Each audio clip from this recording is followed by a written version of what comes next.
Sa kanila, what's your reaction winning Best Actor at a young age? Di po talaga ako makapaniwala na totoo to kasi I didn't expect a reward.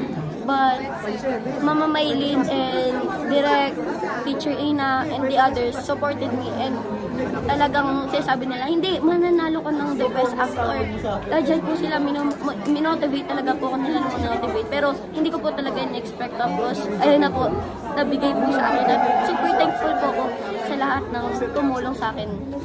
And ano na lang yung message ng film na gusto mong iparating sa hindi porket na deaf-mute ka or may kapansangan ka, wala ka ng pag-asa sa mundo. Meron ka pa rin pag-asa. Lumaban ka ng lumaban. Hanggang humihinga ka pa, huwag kang hihinto. Sino ba yung mga nilo-look up mo na ibang mga artist?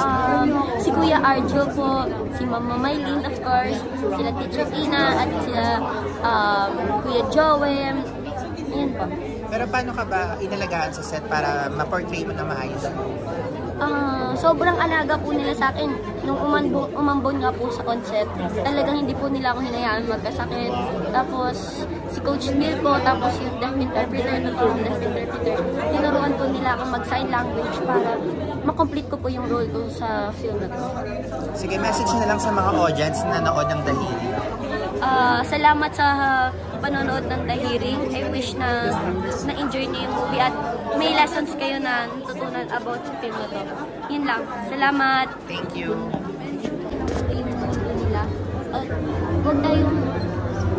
Huwag natin nabusuhin yung kapangyarihan natin. Hindi porket na ganito tayo, magaganto na agad tayo, gagawin na natin agad yung kahit anong gusto natin. Binigay sa atin ni Lord ang kakayahan natin, ang gifts natin, ang strength natin para pumortekta ng mga mahihinan na hindi na gift. Thank you, Enzo. Thank you. Thank you po.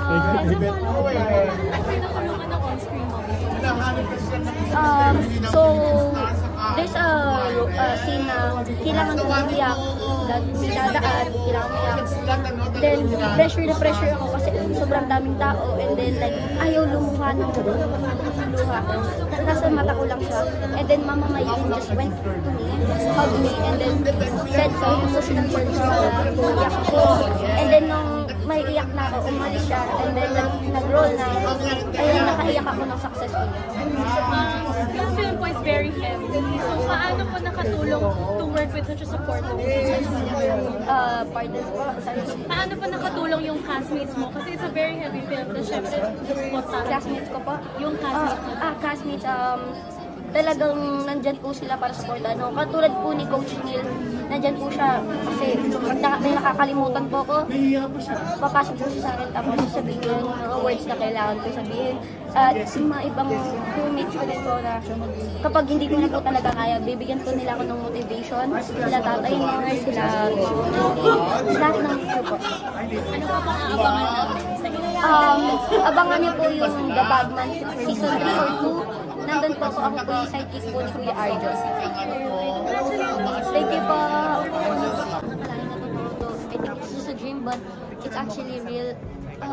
Di po ako makakapunta dito without the help of my family, of the crews that helped me fulfill my roles, and salamat kayo lang Mama Maylin. They believed in me. Kila Tatay mo, Teacher Ina, Tita Ruby, sa lahat po na sumuporta sa akin, sila Ma'am Prisma, sila Direk, hello Fajardo. Salamat po talaga. Dahil po sa kanila, nandito po ako at nanalo po ng award na Best Actor.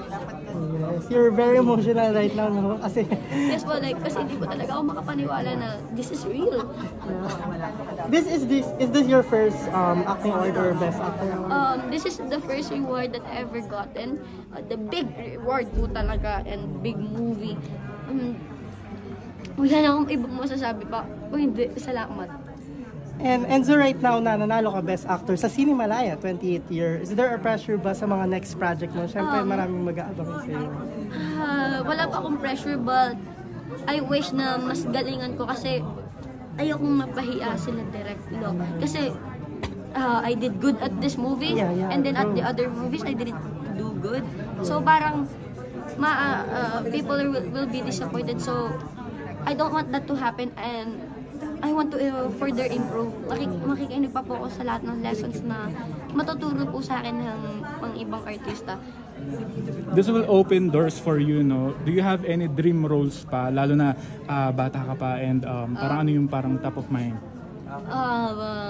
I wish na talagang makakuha po ko ng big role na papasok po sa Netflix. Wow, yeah. Kasi I really dreamt about international lead role. So sana po one day makuha ko po.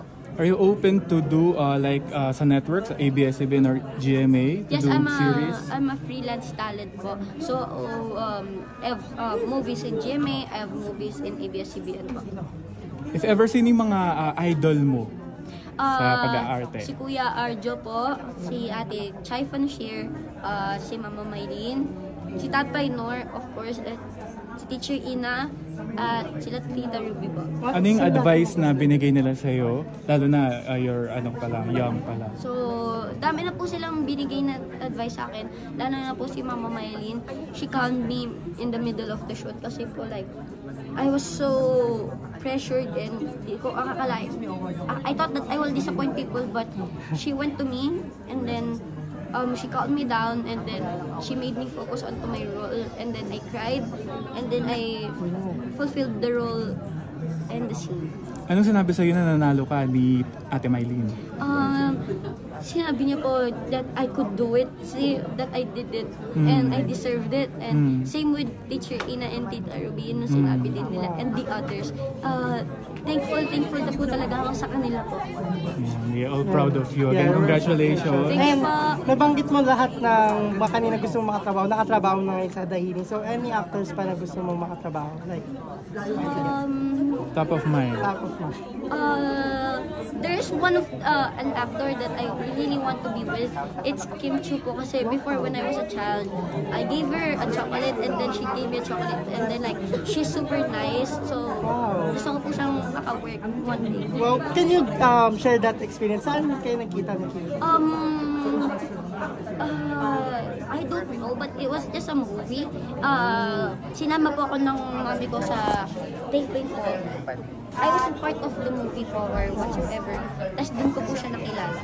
Ngayon may movies si Kim Chu with Paulus. Are you willing to be part of it kahit anong kasundo din?